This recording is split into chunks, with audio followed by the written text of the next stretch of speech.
ఈరోజు మన మధ్య ఉన్నాడు ఒక యువకుడు. ఉద్యోగం చేసి సెటిల్ అయ్యి తల్లిదండ్రులు చూసుకోవాల్సిన వయసులో దేవుడు దేవుడు అంటూ పిచ్చి పట్టు తిరుగుతున్న యువకుడు మన మధ్య ఉన్నాడు. బ్రదర్ రాజేష్, మీ దేవుడు ఒక చెంప కొడితే ఇంకో చెంప చూపిమన్నాడు. సో ఈరోజు నేను చెంప పగిలేలాంటి కొన్ని క్వశ్చన్స్ అడగబోతున్నాను, అది కూడా మీరు పర్మిషన్ ఇస్తేనే. ముందుగా బ్రదర్ మీకు నా ప్రేమపూర్వక వందనాలు. మీరు అంటున్నారు కదా చంప పగలగొట్టేలా క్వశ్చన్లు అడుగుతానని. మీరు చంప పగలగొట్టేలా క్వశ్చన్లు అడిగినా కూడా నేను దేవుని ప్రేమను చూపిస్తూ సమాధానం చెప్తా. మీరు ఏ క్వశ్చన్ అడుగుతారో అడగండి. సో మరి ఆలస్యం చేయకుండా మన క్వశ్చన్ స్టార్ట్ చేసేద్దామా? ఈ వయసులో ఇలాంటి పని చేసేటప్పుడు మీ అమ్మ నాన్న నీకు గుర్తుకు రాలేదా? అమ్మా నాన్న గుర్తుకు వచ్చారు, కానీ ఇక్కడ మీరు గ్రహించాల్సింది ఏంటంటే దేవుడు ఒక మాట అంటాడు ఏంటంటే అగ్నిలో నుంచి కొందరిని కాపాడినట్టుగా మీరు కొందరిని కాపాడమని చెప్తున్నాడు. అందుకే ఈ పని చేయడానికి నేను గర్వపడుతున్నాను. అంటే రక్షించడం అంటే అది మీ దేవుడు మాత్రమే చేయగలడా? వేరే దేవుళ్ళు చేయలేరా?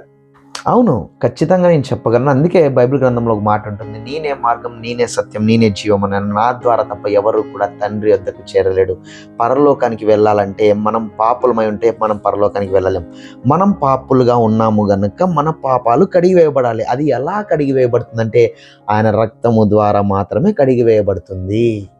సో ఈయనే దేవుడు అని చెప్పి మీరు బలంగా నమ్ముతున్నారు. సో మమ్మల్ని నమ్మించే సత్తా మీలో ఉందా? ఖచ్చితంగా ఈయనే నమ్ముతున్నాను. నన్ను కూడా పాపములో ఉన్న నన్ను కూడా రక్షించాడు.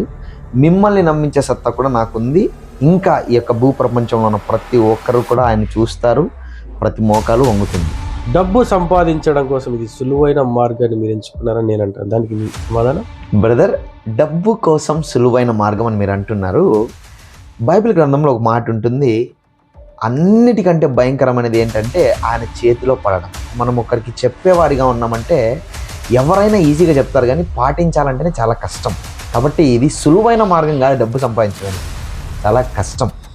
సూటిగా ఒక ప్రశ్న అడుగుతాను, ఇప్పుడు మీ బ్యాంక్ బ్యాలెన్స్ ఎంత చెప్పగలరా? ఖచ్చితంగా నేను చెప్పగలను. నా అకౌంట్లో ప్రజెంట్ మినిమం అకౌంట్ బ్యాలెన్స్ ఉంది.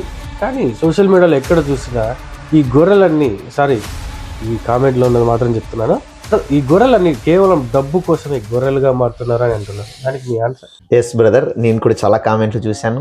గొర్రెలు అన్నప్పుడు ఓకే, నేను చాలా సంతోషిస్తాను, ఎందుకంటే దేవుడు మమ్మల్ని గొర్రెలుగానే పిలుస్తున్నాడు. అయితే డబ్బు కావాలంటే, డబ్బే సంపాదించాలంటే, డబ్బు సంపాదించడానికి చాలా మార్గాలు ఉన్నాయి. సింహపు పిల్లలు లేమిగలవై ఆకలి గనునేమో కానీ యెహోవాను ఆశ్రయించిన వారికి ఏ మేలు కొదువ లేదు. అంటే మీరు గొర్రెను ఒప్పుకుంటున్నారా?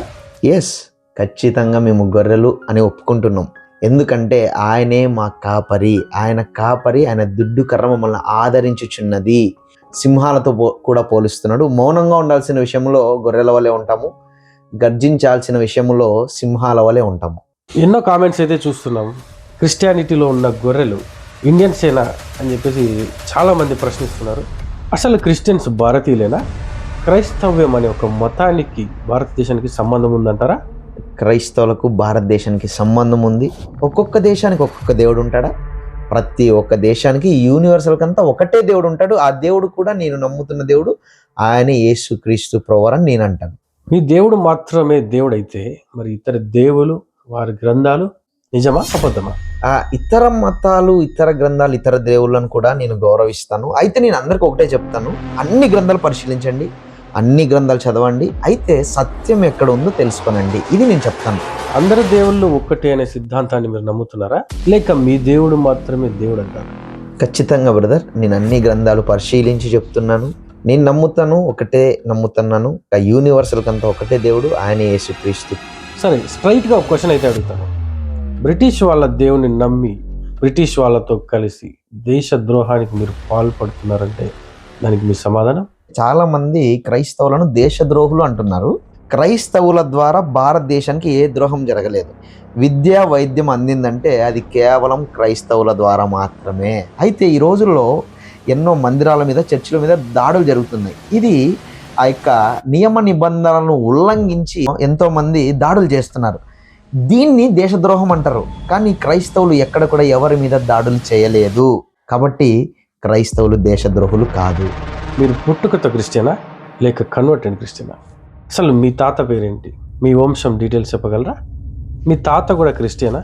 పుట్టుకతో క్రైస్తవుల అన్న క్వశ్చన్కి నా సమాధానం, నా క్వశ్చన్కి మీరు ఆన్సర్ చెప్పకుండా ఎక్కడికో వెళ్ళిపోతున్నారు. సూటిగా ఆన్సర్ ఇవ్వండి. సో నేను అడిగింది మరి ఇంకోసారి రిపీట్ చేశాను, మీకు అర్థం కాలేదనుకుంటా బహుశా. మీ తాతగారు క్రిస్టియనేనా?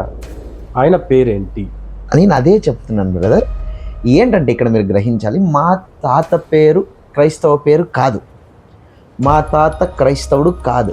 అయితే మరి అలాంటప్పుడు తాతగారి పేరు చెప్పడానికి ఎందుకు ఇబ్బంది పడుతున్నారు? ఓహో, ఆ పేరు హిందూ పేరా? ఎస్, ఖచ్చితంగా మా తాత హిందువే. కానీ ఒకానొక టైంలో మా తాత కూడా దేవుని తెలుసుకున్నాడు. మా ముత్తాతలు అయితే ఖచ్చితంగా హిందువులే, నేను చెప్పగలను. మరి మీ తాత హిందూ అన్నప్పుడు మీరు పరమతాన్ని స్వీకరించి దేనికి మీరు అమ్ముడుపోయారు? మా తాతగారు వందల కిలోమీటర్లు నడుచుకుంటూ ప్రయాణం చేసేవారు. మరి ఈ రోజుల్లో అలా నడిచే వాళ్ళు ఉన్నారా? ఆ రోజుల్లో అలా ఉంది.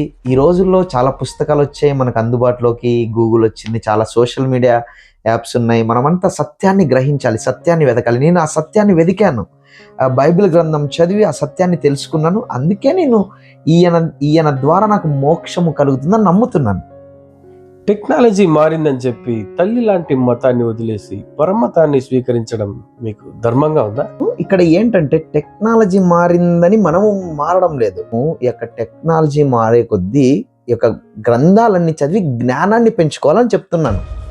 అసలు క్రైస్తవులకి భారతదేశంలో ఉండే హక్కు లేదని ఎన్నో వీడియోస్లో చాలా మంది అయితే అంటున్నారు. దానికి మీ సమాధానం? ఎస్ బ్రదర్, నేను కూడా చాలా వీడియోస్లో చూశాను. ఇండియాలో ఉండే హక్కు ఖచ్చితంగా ఉంది. ఎందుకంటే ఆయన ఎవరిని ఎక్కడ ఎప్పుడు ఎలా పుట్టించాలో ఆయనకు తెలుసు. అందుకే ఇర్మియా గ్రంథంలో ఒక మాట ఉంటుంది, తల్లి గర్భంలో రూపించబడక మునుపే నేను నిన్ను ఎరిగి ఉన్నాను అంటున్నాడు ఆయన. నేను ఇక్కడ ఇండియాలో ఉండాలి, అనేకులను రక్షించాలి, గనుకనే ఆయన ఇక్కడ పుట్టించాడు. ఖచ్చితంగా క్రైస్తవులు ఇండియాలో ఉండే హక్కు ఉంది. బైబిల్ ఒక బూతు పుస్తకం అని ఈ మధ్య ట్రెండింగ్లో చాలా వీడియోస్ అయితే చూస్తున్నాం. వాళ్ళు బైబిల్లో ఉన్న వాక్యాలు చదివి మరీ ఆ బూతులు వినిపిస్తున్నారు. నాకు కూడా డౌట్ వచ్చి నేను కొన్ని సెర్చ్ చేశాను. బట్ ఆ వీడియోలో ఉన్న నిజమైన బూతు లాంటి మాటలు వీడియోలో అయితే చూసాం. అవి బూతులు కాదంటారా? లేదా బైబిల్ బూతు పుస్తకం అని వాళ్ళు అంటున్న మాట అబద్ధమా? పాపము చేయండి అని చెప్పడం భూత, పాపము చేయకండి అని చెప్పడం భూత?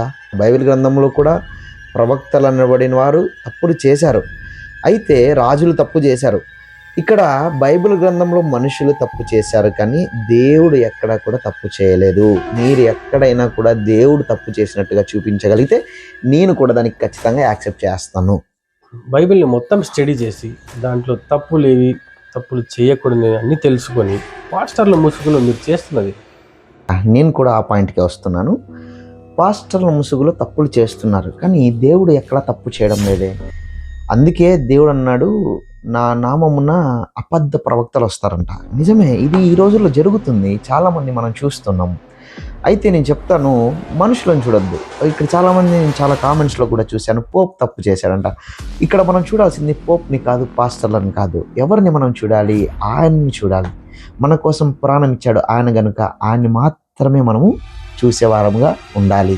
మీరు పాస్టర్లతో పని లేదు, మీరు చూడాల్సింది దేవుణ్ణి అంటున్నారు. చర్చలకు ఎందుకు రావాలి? డైరెక్ట్ బైబిల్ ముందు పెట్టుకొని చదివితే అయిపోతుంది కదా. బైబిల్లోనే ఉంది కదా వాక్యమే దేవుడు అని. సో అలాంటి వాక్యాన్ని ఇంట్లో పెట్టుకొని చదువుదాం. చర్చలకు ఎందుకు రావాలి? దేవుడు అంటాడు ఒక మాట, వినుట వలన విశ్వాసము కలుగును. మీరు అందరినీ నమ్మొద్దండి, మీరు చెక్ చేసుకోండి. ఒకసారి ఒక చర్చికి వెళ్ళిన తర్వాత అక్కడ వాక్యం వింటారు, ఆ వాక్యాన్ని ఇంటికి వచ్చిన తర్వాత నెమరు వేయండి, అందులో కరెక్ట్ ఉందా, సత్యం ఉందా, లేదంటే అబద్ధం చెప్తున్నాడా. అవి మీరు ఇంటికి వచ్చిన తర్వాత పరిశీలించినప్పుడే తెలుస్తుంది ఆయన కరెక్టా కాదా అన్న విషయం. మీరు క్రైస్తవంలోకి వచ్చినప్పటి నుంచి ఇప్పటి వరకు ఒక తప్పు కూడా చేయలేదా? క్రైస్తవంలోనికి వచ్చినప్పటి నుంచి అంటే ఇక్కడ దేవుని తెలుసుకున్నప్పటి నుంచి మనమైతే ఖచ్చితంగా సత్యంగా ఉన్నాము, సత్యంలో నడుస్తున్నాం, అనేకులను సత్యంలోనికి నడిపిస్తున్నాం. ఇక్కడ మీరు అన్నారు కదా ఇంకొక మాట, డబ్బు కోసమే సువార్త అంటున్నారు కదా. మీరు ఒకసారి ఎంక్వైరీ చేసుకోవచ్చు. నేను ఇంతవరకు ఎప్పుడు కూడా ఎక్కడ కూడా కానుకలు అడగలేదు. మన సంఘంలో కూడా ఎవరికి కూడా బలవంతం చేయం. ఎవరికి ఇష్టం ఉంటే వాళ్ళు కానుకలు వేయచ్చు. కానుకల గురించి నేనైతే రైస్ చేయలేదు, మీరే రైస్ చేశారు కాబట్టి ఈ సందర్భం వచ్చింది కాబట్టి చెప్తున్నా. కానుకల మీద డిపెండ్ అవ్వడం కన్నా ఏదైనా ఒక పార్ట్ టైం, ఎంతోమంది నాకు తెలిసిన పాస్టర్స్ చాలా మంది ఉన్నారు, వాళ్ళు కొంతమంది పార్ట్ టైం జాబ్ చేసుకుంటూ సేవ అనే కార్యక్రమాలు జరిపిస్తున్నారు. అలాగే మీరు ఎందుకు ఉండలేదు? ఖచ్చితంగా బ్రదర్, మీరు అన్నది చాలా కరెక్టే. మనము దాని మీద ఖచ్చితంగా మేమైతే ఆధారపడము. ఖచ్చితంగా మా ఉద్యోగాలు మాకు తప్పకుండా ఉంటాయి. నేను కూడా ఒక ఉద్యోగం చేస్తున్నాను, నా వర్క్ నాకుంది. నేను ఆ వర్క్ చూసుకుంటూ ఇది కూడా చేసుకుంటున్నాం.